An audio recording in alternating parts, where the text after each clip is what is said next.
Igbo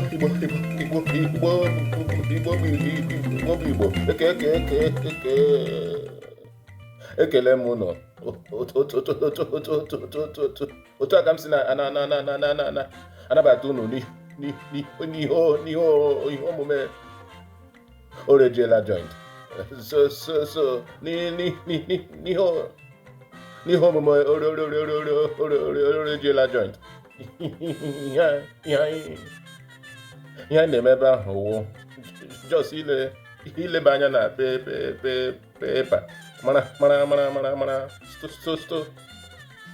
stories ndị gbara na pepa.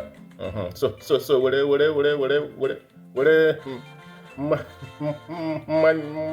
mmanya gị ndị na-aba n'ọnụ, ọwụ ndị na-aba n'anya, with ụgba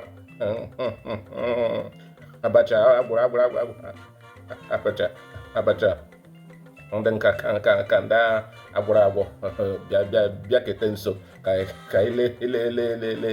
leba anya na news paper. Ngwanụ ọwụ ka ibido.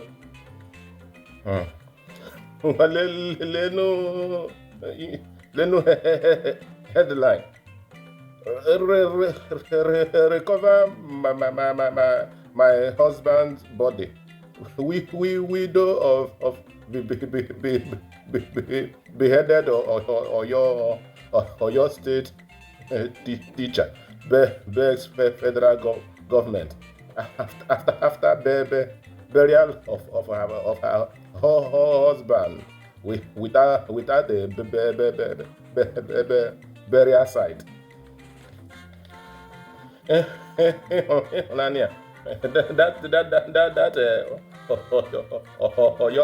Your state teacher ndị omekome na-eyi ndụ egwu ogburu. As it stands now, eliela the man, whereas ndị a ka jidere ozi ya. Ọkwe emechi ugbu a akpọrọ ndị omekome bịa rehabilitate we ha, bịa kpọzie ha repentant terrorist, repentant Boko Haram. Ka onye repentere ha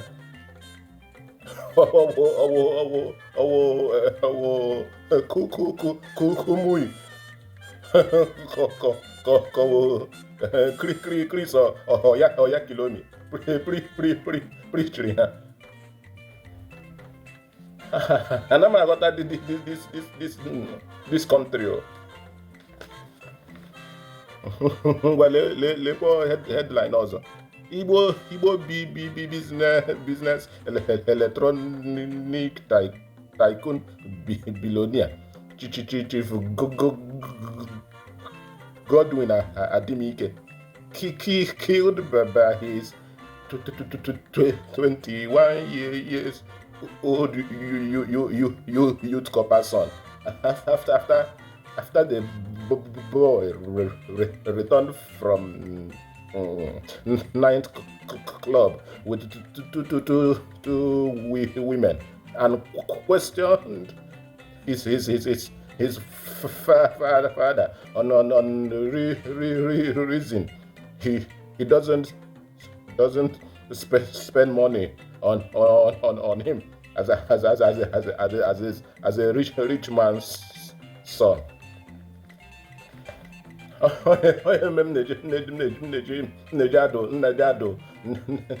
Nne na nna ọdụ adịla epetu ụmụ gị, petu gbuo ha na mpụ na omekome. This boy hichara ụmụaka eji peti ogbuo. That is 21 years. 21 years ji na-eko bụ ụmụ nwaanyị abụọ lọta n'ụlọ ebe daa di ya nọ.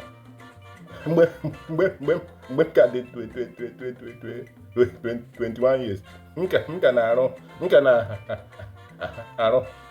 aja ụlọ, were ntanta olugbo mee di na nwaanyị. Na 21 years nka na-eme mmiri mkpomkpo. onye nke anọrọ by this time na-aka anya.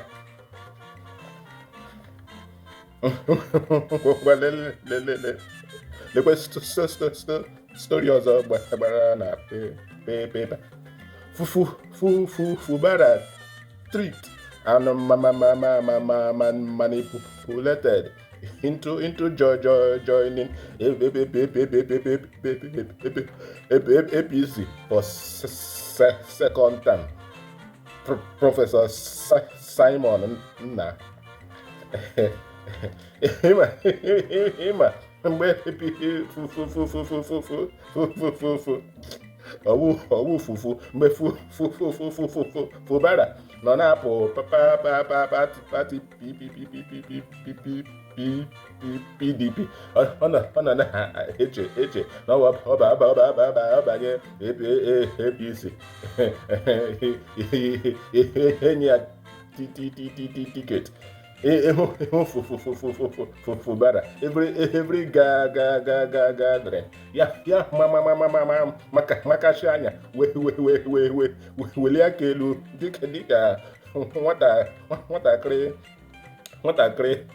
nwatakịrị nọzrị iche anyere punishment na-eti mkpu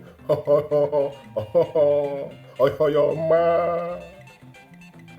Mandate we shall stand. Ugbu a ọ stand ala ngwe lee story ọzọ anyị hụrụ na paper. Popular American singer and songwriter K. Mitchell reveals she has no problem with her husband sleeping with other women, and she sometimes watches the videos, but we have problem with her husband when he spends on the women. Ụfọdụ ndị iche n'ọwụ mgbe eji amata onye ara gbawa mgbe oyi pụchiri efe tụwa kom. That is nwaanyị a kakara obi di ya na-eji hama ji bịa na-akpaba na keke na pepe different women. Ya mekwe video n'ihi na nwunye ya na-eme enjoy watch those kind of video. But also ọ zụtara ụmụ nwaanyị ndị ahụ o ji hama jip ya akwakashi keke ha ka ọ zụtara ha susu ya. This woman we now have issues with the husband. The woman ara agbala ya anyway elewecha ihe gbara na pepa anya agaghị ala taa. Aha m bụ ọsọ gere ka ọ dịkwa ka anyị ahụ gị. Uche Chukwu mee nna bikozi n'uche